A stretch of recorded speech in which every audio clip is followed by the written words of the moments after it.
महाराज जी, अगर कोई व्यक्ति हमारे सीधेपन का फायदा उठाकर हमारे साथ छल कपट करता है तो क्या उसे अपने जीवन से त्याग देना चाहिए? देखो, भगवान के परम भागवत अवतारी पुरुष धर्मराज युधिष्ठिर, भीम, अर्जुन, नकुल, सहदेव अपने बाहुबल से इंद्रप्रस्थ की स्थापना की और पूरे विश्व को परास्त करके सम्राट बने, और शकुनी ने पासे में सब गायब कर दिया। क्या भगवान उस समय सुदर्शन चक्र का अगर प्रयोग कर देते शकुनी के ऊपर तो सारा खेल समाप्त हो जाता, कौरव भी बच जाते और पांडवों को भी दुख ना भोगना पड़ता, पर ऐसा कुछ नहीं किया। शकुनी ने 12 वर्ष का वनवास और 1 वर्ष का अज्ञातवास पांडवों को निश्चित किया, और ऐसे महावीरों को, ऐसे अवतारी पुरुषों को भारी कष्ट भोगना पड़ा छल के कारण। तो हमें लगता है कि कहीं ना कहीं भगवत विधान होता है। जो आदमी छल कर रहा है हमारे साथ, शायद है कि हमने पूर्व जन्म में उसका कुछ लिया होगा। आज हमें लग रहा है कि वो छल विधान से हमारा ले रहा है, लेकिन पूर्व जन्म में हमने कोई छल किया होगा तो उसी का उत्तर मिल रहा है। मुझे ऐसा मान करके शांत, अगर त्यागने की जरूरत है तो त्याग दीजिए, नहीं कुछ ऐसे संबंध जहाँ त्याग भी नहीं सकते, भले अपना घर का कोई सदस्य है, अपने परिवार का अपना प्रिय सदस्य है, कैसे त्यागोगे? अपना पुत्र है, अपना पति है, अपना मित्र है, अपना, तो सहन करना चाहिए। मतलब दूसरा उपाय नहीं है, एकमात्र सहन करना उपाय है। कबीरा खुद को ठगाइए, दूसरों को ना ठगे। अगर हमको कोई ठग रहा है तो वो देख रहा है, छोड़ दो उसके ऊपर, जाओ भैया जाओ। जब वो मालिक हमारी तरफ देखेगा तो निहाल कर देगा, और जब उसकी तरफ देखेगा तो बेहाल कर देगा। दुखिया को न सताइए, दुखिया देगा रोए, और जब दुखिया के मुखिया सुने तब तेरी गति का होए।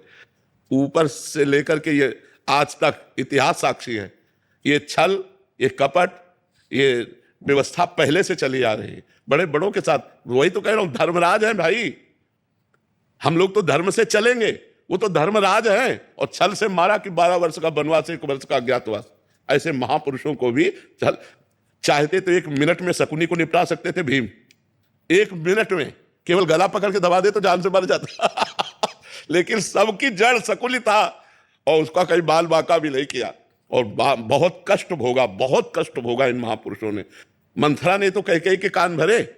कैकेयी जी ने हठ ठान लिया, सुबह होने वाला था राज्याभिषेक और शाम के हो गया वनवास तो भाई देखो, हम लोग तो उनके अंश हैं, वो तो स्वयं परमात्मा हैं, बड़े बड़े महापुरुष हैं।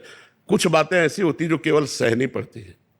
कोशिश करो, अगर राजकीय कार्रवाई से तुम बच सकता है तो बच सकता है, नहीं तो शांत सह जाओ, वो देगा, मालिक कहीं से दे देगा। वो बहुत विधान करने वाला है। लड़ाई, हमें तो लगता है लड़ाई झगड़ा छल कपट इसमें सब ठीक नहीं है, शांति से सह जाए तो अच्छा है। देखो कितना सहने की कोशिश की पांडवों ने। पहले कहा था कि जब अगर 12 वर्ष का वनवास, 1 वर्ष का अज्ञातवास आप पूरा कर लेंगे तो पूरा चक्रवर्ती राज्य आपको मिल जाएगा। जब पूरा कर लिया तो उनका राज्य नहीं देंगे, बोले आधा दे दो, बोले आधा भी नहीं देंगे, तो बोले 5 गांव दे अब आप देखो ईमानदारी की हद और बेईमानी की हद। पांडवों ने कहा 5 गांव दे दो, तो भगवान से क्या कह रहा है दुर्योधन? सूजी अग्रे न केसवा, सुई की नोक भर नहीं देंगे, तो विनाश कर दिया। फिर 100 के 100 मरे, 99 नहीं, 100 के 100 मरे। वो जब देख लेगा ना, तो वो जब न्याय करेगा तो विध्वंस हो जाएगा सामने वाला।